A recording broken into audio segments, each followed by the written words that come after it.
today we're going to talk about polarity and attractive forces, and this is going to build on what we've been doing with structures and three-dimensional shapes. Okay, so the first thing we need to do is do a brief review of electronegativity. So electronegativity, if you remember, is how well an atom pulls electrons in a bond toward itself when it's bonded to something else. We went over this in the periodic trends chapter in the fall, but what I want you to remember is that fluorine is the most electronegative atom. It has a value of 4, and then as you move away from fluorine, the electronegativity goes down. And so we're going to need this when we look at bonds and determine if a bond is polar or nonpolar. So what is a polar bond and what is a nonpolar bond? So in covalent bonds, electrons are shared, or you could think of it as they're being fought over. In a nonpolar covalent bond, the electrons are shared evenly between two atoms. And the most common example and the easiest to understand example of this is when you have two of the same atom bonded to each other. So in this case, we have hydrogen and hydrogen sharing 2 electrons. Obviously, since they are identical atoms, they're going to have the same electronegativity, and so the electrons are going to be shared evenly. And so that is called a nonpolar covalent bond. Right? If we have something like hydrogen and chlorine, if you remember from the previous slide, these two are very far apart on the periodic table, and they have very different electronegativities. Chlorine is very electronegative, whereas hydrogen is not very good at holding on to its electrons in a bond. All right? And so the result is that chlorine sort of takes over all the electrons that are there, and hydrogen is left with not a whole lot of negative charge. So the result is that this side of the molecule has a partial negative, all right, and that little symbol is called a delta. It's a lowercase Greek letter, and it just means partial. And then the side over here where the hydrogen has a partial positive, because that nucleus is pretty exposed since the electron is mostly over with the chlorine atom. Okay, so now we know how to tell if a bond is polar or nonpolar. How do we tell if a molecule is polar or nonpolar? So here are some examples of nonpolar molecules. So H2 is basically what I just showed you on the previous slide. There I was focusing just on the bond, but if the bonds in a particular atom are all nonpolar, then the molecule itself is also going to be nonpolar. So in the case of H2, since it's a nonpolar bond, the molecule is also nonpolar. Right? So in the case of CO2 and CCl4, we do have polar bonds, and so we need to figure out why these would be nonpolar molecules. Right, so first let's draw carbon dioxide. So if you remember, we have our oxygen, and if you can't remember to do these, you should review the video on Lewis structures. Okay, and our carbon atom has 2 electron groups, 2 atoms bonded to it, so this is going to be a linear molecule. It's going to look like this. All right. Now, carbon and oxygen have different electronegativities. Oxygen is more electronegative, so the electrons are going to be pulled that direction.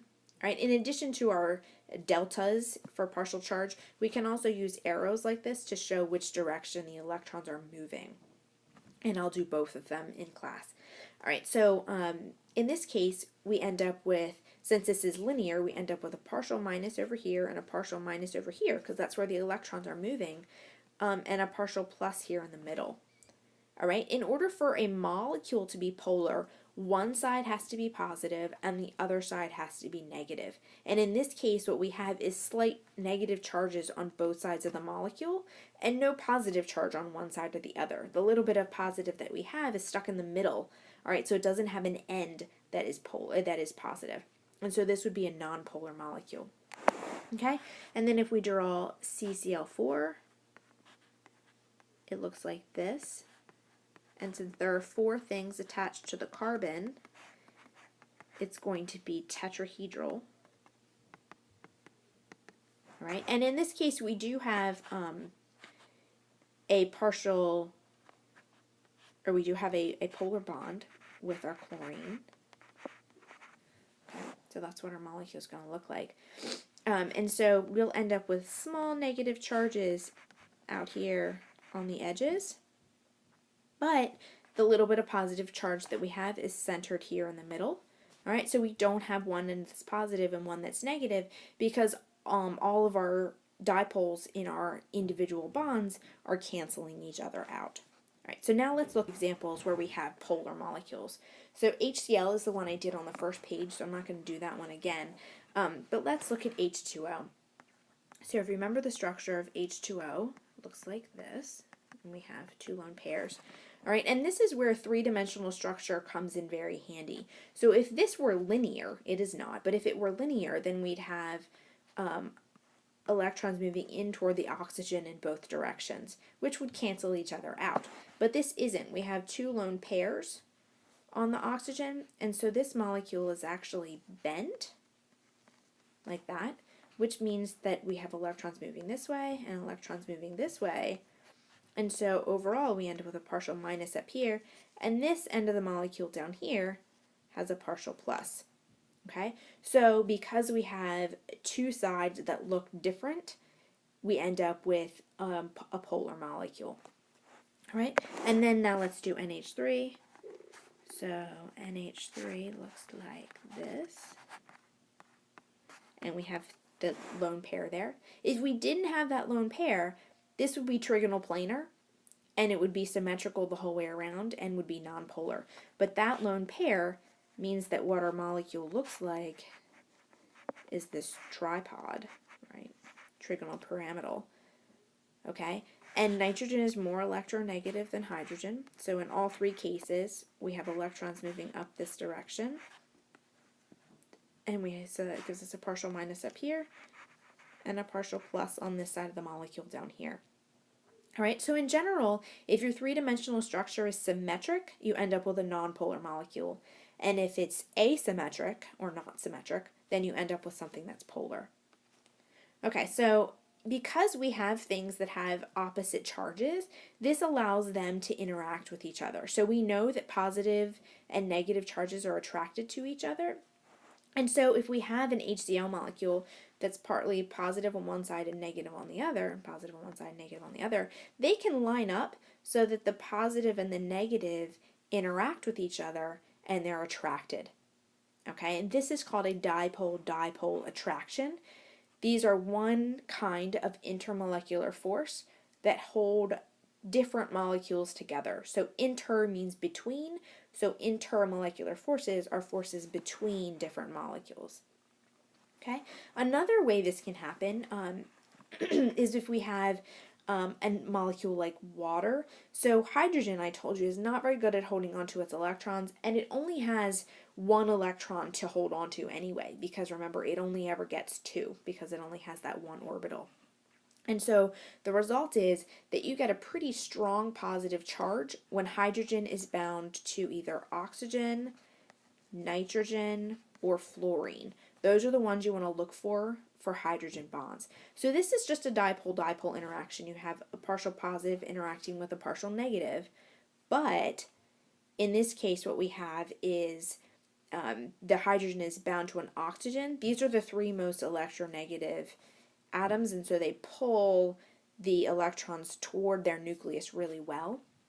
And so this is a type of dipole-dipole, but it's stronger, and so we give it the name hydrogen bond. So if you have a molecule that has an OH bond, an NH bond, or an FH bond, then you have the potential for hydrogen bonding. Now, this is the sort of most complicated one to understand. So if you have an atom, so here we have an atom that has 3 electrons, so this would be a lithium atom. Generally, you're going to have your nucleus and your 3 electrons moving about sort of symmetrically around your atom. Okay, but occasionally the electrons are going to get shifted as they move about randomly in space, right? And maybe more are going to end up in one side than on the other side. Right? This uneven distribution of electrons gives us a temporary dipole, right? Or sometimes called a momentary dipole, right? If those electrons get close to another lithium atom, they're going to push the other electrons over to this side. All right, that's called an induced dipole. When that happens, you get a negative here and a positive here, all right, and they can interact with each other. Okay, this is like a dipole-dipole, except these dipoles are much weaker because they only happen temporarily. Okay, and this type of force is called dispersion forces.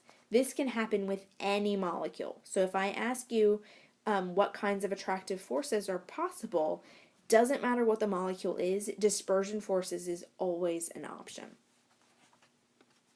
Okay, so just a summary of the things that we've looked at in terms of intermolecular attractive forces. So between molecules, which are intermolecular, we can have hydrogen bonds, dipole-dipole interactions, and dispersion forces.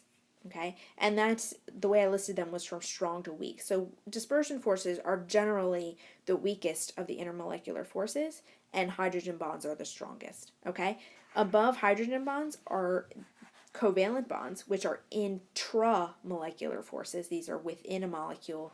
And then ionic bonds, which is two complete charges, a plus and a minus, not partial, but a whole charge, that are attracted to each other. And those would be the strongest ones, but we've already talked about those. All right, now the last thing I want to talk about is the factors that affect how strong attractive forces can be. And this mostly refers to dispersion forces because in that case, it has to do with how strong the temporary dipole can be. So in the case of dispersion forces, the more electrons you have, the stronger the forces are going to be. So for example, if this is our nucleus, and let's say we have 3 protons in here, and then we have 3 electrons moving around outside, they are less likely to be all on one side because there aren't that many of them. But if we have something that has 50 electrons, okay, and then we have 50 electrons out here, I can't draw all 50, but imagine 50. All right, because there's so many more of them, it's much easier for them to get shifted because the ones on the outside don't feel that positive charge in the nucleus as strongly. So the more electrons we have, the more likely it is to be able to form a temporary dipole. And so the result is that the bigger the atom or the molecule is, the more likely it is to be able to form strong dispersion forces. All right, so now let's just go over a couple examples just to make sure everybody's clear on how to do these. So first we have H2O2. So H2O2 looks like this. And again, if you don't remember how to draw these, then you need to go over them in your notes again or come see me. So this is what hydrogen peroxide looks like, H2O2. Okay, this one is a little trickier because both of the oxygens are in the middle. Okay, somebody asked me if we would ever have examples like this, and it is something that we'll run into on occasion because there's only so many molecules that only have one central atom. But I generally stray away from these on a test, so don't freak out.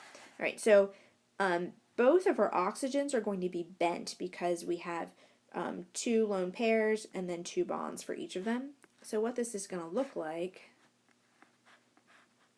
is that, or this atom could be shifted up like that. Either one of those would be fine. So in this case, is this symmetrical? No, not really. All right. If this was not this way, but if it was down this way, then we have electrons moving up that direction and that direction, which is going to give us a partial minus up here and a partial plus down here.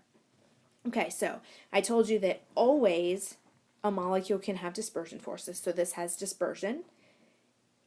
It also has dipole-dipole interactions because we just determined that it's a polar molecule. And then for hydrogen bonding, we want to ask, does it have hydrogen bound to an oxygen, a fluorine, or a nitrogen? In this case, the answer is yes. There's an OH bond, and so it also is capable of hydrogen bonding. So that's 3 different types of attractive forces that this molecule can do. All right, so now let's look at ammonia. So we did this one on a previous slide, so I'm not going to draw the Lewis structure again, but if you remember, it's going to look like this. Right, like a little tripod, and the electrons are all going to be moving up this direction. So we'll get a partial minus up here, and then on this side of the molecule we'll get a partial plus. Okay, so this one will be able to do dispersion, hydrogen bonding, because it has an N bound to an H, so that's one of the three. And then since it's polar, it will also have dipole-dipole. All right, so we're going to do lots of practice with these in class, and you're going to get really good at your Lewis structure skills, your shape prediction skills, and determining if a molecule is polar or nonpolar, and all of that together will allow you to determine what kind of attractive forces it's capable of.